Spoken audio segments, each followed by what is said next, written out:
All right, good afternoon, everyone. We are live. Um, Before we get into the super regionals, I do want to go over the regional round of the tournament and see what I had got right, what we got wrong. I guess we'll start off in the upper left, the Knoxville region. Tennessee, they were easy pick to advance. Volunteers, a 77th tournament.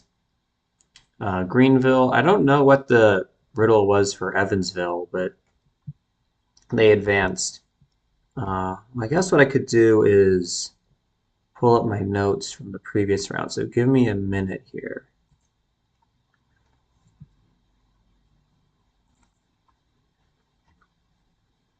Let's see.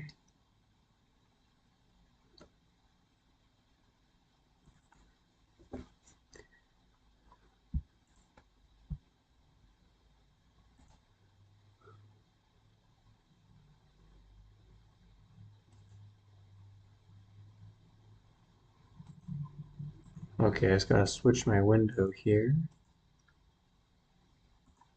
All right, here were my notes. Yeah, Tennessee 77, easy pick for them to get out of their regional. No other school really had a compelling narrative. Greenville, Evansville was the one that advanced. I'm not really sure why exactly, but they did get their 38th win. Maybe that means something. I'm not sure, but Evansville was the one that advanced out of there. Out of this region, UConn. Um, guess it has to do with maybe UConn picking up their 35th win against Oklahoma, and Oklahoma's on Interstate 35, so maybe there's something there. Tallahassee, Florida State. We that one was easy again. They have the 77 connection. Fayetteville. I do want to give myself credit for this one. I said Kansas State was going to get out of this regional, and they did. I said Arkansas. They usually underperform in these tournaments, and that's what they did. They were out. They lost to Southeast Missouri State. Can you believe that?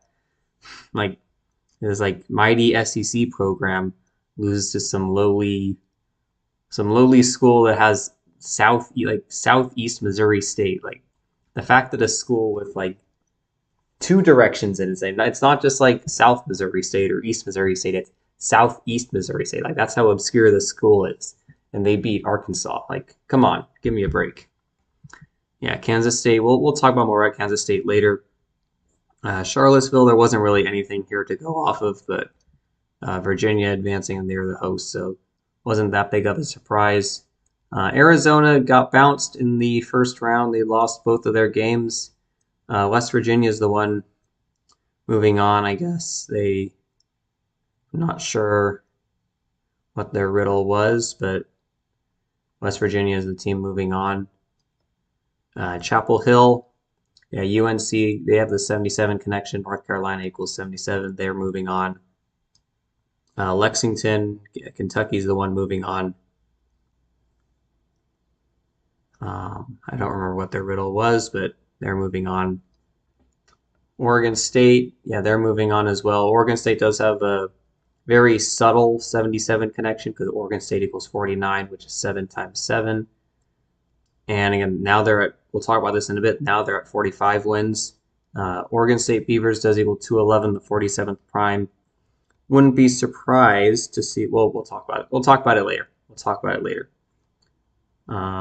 Yeah, Nicholls State, I mean, I think they actually went winless, but I guess they made it this year because they have those 277 connections.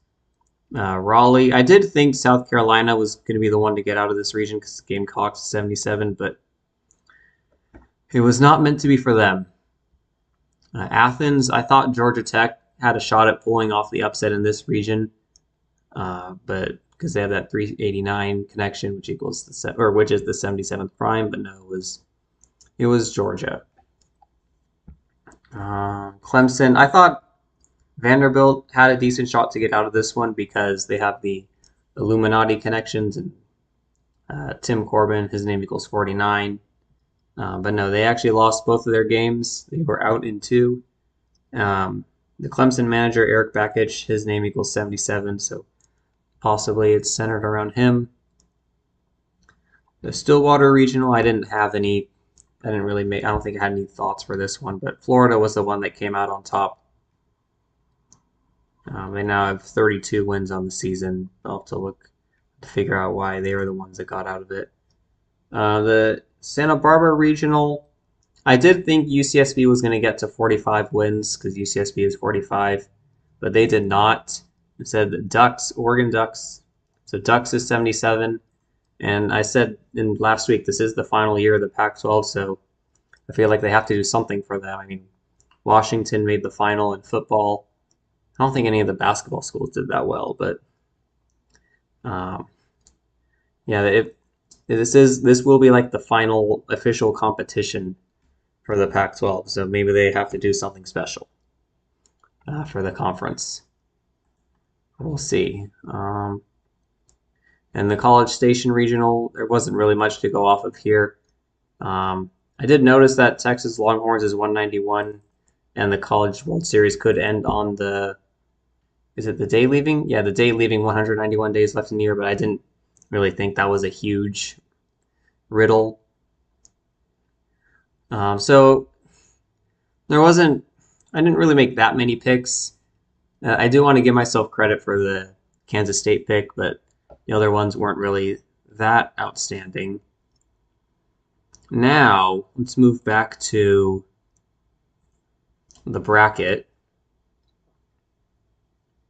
So actually, know what we'll do is we'll go back to, we'll go out here to my super regional notes, and we will start off. I can close that one. We'll start off with the Knoxville Super Regional between Tennessee and Evansville. Tennessee should get to 55 wins. Purple Aces 55, and Tennessee should really make it to Omaha. I don't see how they won't. Tennessee Volunteers is 77. It's, as I said, 77th tournament. Tallahassee Regional. Again, if you watched my first live stream, I said I wouldn't be shocked if Florida State wins it all and they go 11-1 in the tournament. That is still very much possible. For that to happen, they would have to go 2-0 in this round, and I wouldn't be shocked to see that. Although one thing with UConn is the manager's name for UConn does equal 157, 37th prime, and they could get win number 37, but against the FSU Seminoles, which is also 157. But no, I think the riddle is with Florida State in this one. Just want to see if there's anything else that stands out here. Not really with Kansas State and Virginia. And we'll see what they do with Kansas State. They're a 77 team, and they did get out of the regional. We'll see if they pull off another upset here. I don't really have that much to say, I guess, with except Virginia. Virginia equals 89, the 24th prime, and here we are in 2024.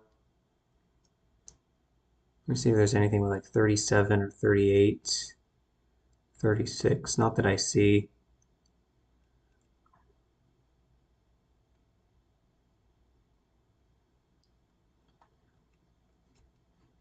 Yeah, I mean, I think it wouldn't be a bad pick to, if you're betting, to maybe put a small amount on Kansas State, because I would imagine that they have good odds to upset. I mean, when I say good odds, I mean a good payout. Sorry, I misspoke there. UNC and West Virginia, not really sure about this one. North Carolina is another team with the 77. And I mean, Tar Heels does equal 47 if they get out of this round. They'll have 47 wins going into Omaha. As for West Virginia, that'll mean they'll get to 38 wins. Don't see anything there, especially with the date numerology, but we'll see. Lexington, that's Kentucky against Oregon State. So we know that Wildcats is 53, and the College World Series could end on 53 date numerology. But Oregon State does have the subtle 77 connection. They also have 45 wins right now. If they get out of this round, they'll have 47. Maybe they'll finish the season with 49 if they make it to Omaha. I think this is another good upset pick because Kentucky's the favorite. So if you pick Oregon State, I mean, that's.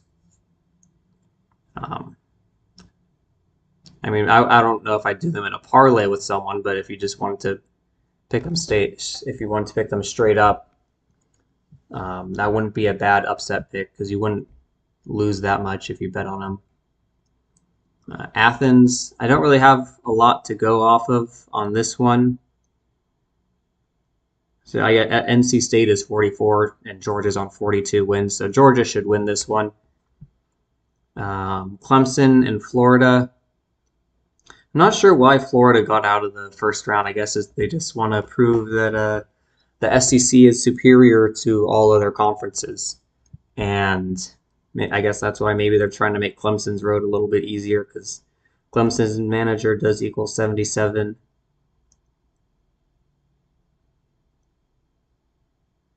I don't really see anything here that the Tigers does equal 33 and Florida's on 32 wins, so maybe that means Florida will get 1 win. What are the date numerologies again? Okay, no, there's nothing there really that stands out. Clemson's looking for win number 46. I don't see anything there. And then finally, the College Station Regional, Super Regional between A&M and Oregon. And as I discussed earlier, Oregon's got that 77 connection. I'm going to underline that now.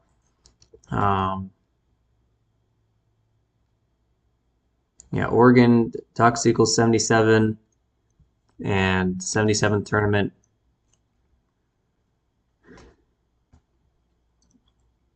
I don't see a lot to go off of here for either side. Look at the date numerology again.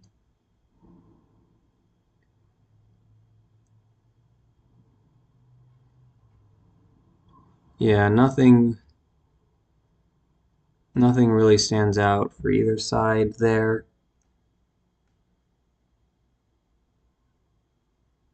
So I think the winner of the Clemson regional will play, or sorry, Super Regional play the winner of the A&M regional. I'm just thinking a little ahead. Someone were to get like to 42, 49. And I guess one potential riddle it's kind of a little obscure is maybe if A&M wins this regional or Super Regional, they'll have 49 wins on the season. And then they'll play Clemson, whose manager equals 77, 49 to 7 times 7. So maybe that's it.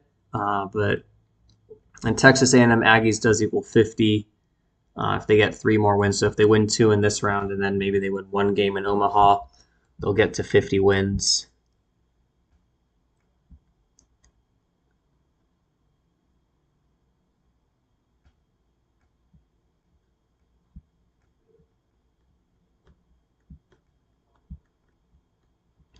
It's really the only thing I see there that could possibly go, but there's not a lot to go off of. So to recap, actually, first I do want to check, because I know there is a game that's already going on, so I just want to check that. Yeah, Florida State and UConn, 9-1 in the fourth. Wow. Yeah, so if Florida State holds on in this game, which they should, pick them to win tomorrow to complete the sweep, in my opinion. Pick Tennessee to advance. Kansas State, I would pick Kansas State to upset, but don't put a lot on them, I would say. I don't really have anything for this regional, like maybe UNC, but I'd imagine UNC is the favorite, so I don't know if that one's worth a bet. This one, similar to the Kansas State region, Kansas State Virginia matchup, I'd maybe put a little bit on Oregon State, but maybe not that much because they're the underdogs. Take Georgia. This one there wasn't a lot to go off of, but maybe Clemson, but it's not something I would put a whole lot onto. And this game there wasn't really that much going for either side in my opinion. So I'd stay away from that one. I'd probably stay away from this one as well. It didn't seem to be that much going on. But overall, my thoughts on the potential final have not changed. I mean, Florida State is still my favorite, at least, with probably Tennessee as a second close favorite. I'm not sure about the right side of the bracket because Kentucky, the thing is with Kentucky,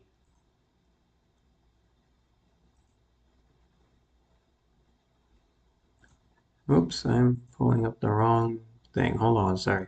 Okay, here we go. The thing is with Kentucky that Kentucky Wildcats equals 201, their manager equals 201, and remember the College World Series could end on the 191st day of the year.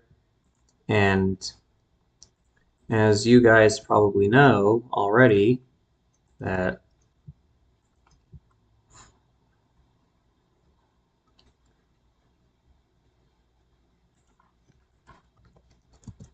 Society of Jesus 191 and the Jesuit Order 201. So that would be the thing for Kentucky. We'll still see.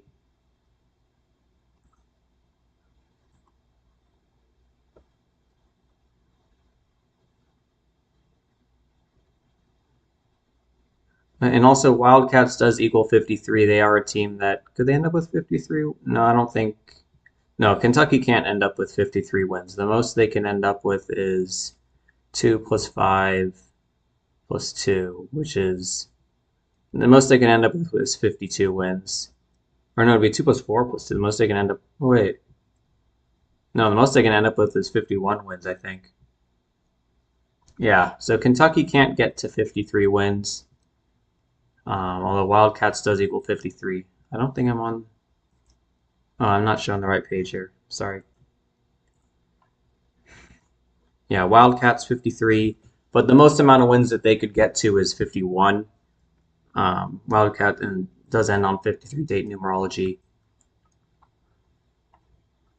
Like if I were to pick one team from the right side of the bracket, I guess it would be Oregon State, but at least in my opinion, it's too early. It's still I shouldn't say it's too early, but there isn't a lot to go off of um, for the right side of the bracket. It seemed that way last year too.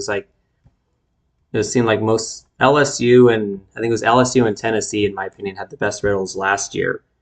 And even though Wake Forest was the #1 team last year, um, their riddle didn't look that great. And Florida, who was on the other side of the bracket, their riddles didn't look that great either.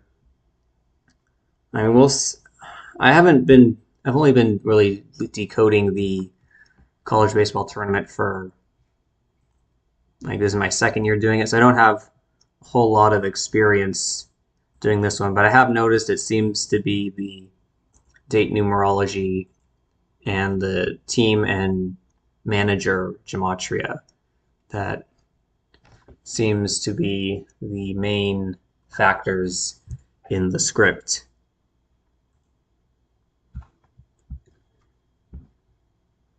Yeah, I don't think I have anything else to say right now, but I guess I just say keep your eye out on Florida State, keep your eye out on Kansas State. Yeah, these three matchups probably stay away from them. There didn't seem to be a lot going on there. I guess maybe the one I was thinking if there's a weird connection, maybe it is with Georgia because this is the 77th tournament, and we know that 77 was a big number on 9/11, and we just had the Georgia Guidestones come down. But then again, I feel like that would have meant Georgia would have been there maybe the 76th tournament, but they were not. So I don't know. It's And my two favorites are on the same side of the bracket, so I don't, in terms of determining a finals matchup, it's not quite as simple, although I do think one of these teams is more of a favorite than the other. I'll just say that. And I have to go do some other stuff this afternoon. I will probably do another live stream later today because today is the 6-year anniversary of the Capitals winning the Stanley Cup. And because that was the Stanley Cup finals that happened, that was the, sorry that I need to say it. I need to find a better way of saying this, but it was the Stanley Cup finals that happened before, right? It was the last Stanley Cup finals that happened before I knew that sports were scripted. And as a result, that 2018 Stanley Cup finals is probably the one that I know the most about in terms of the script. And I think I just want to talk about all the Jesuit symbolism involved in that. But we'll see if I have time for that later today. And I'll catch you guys later.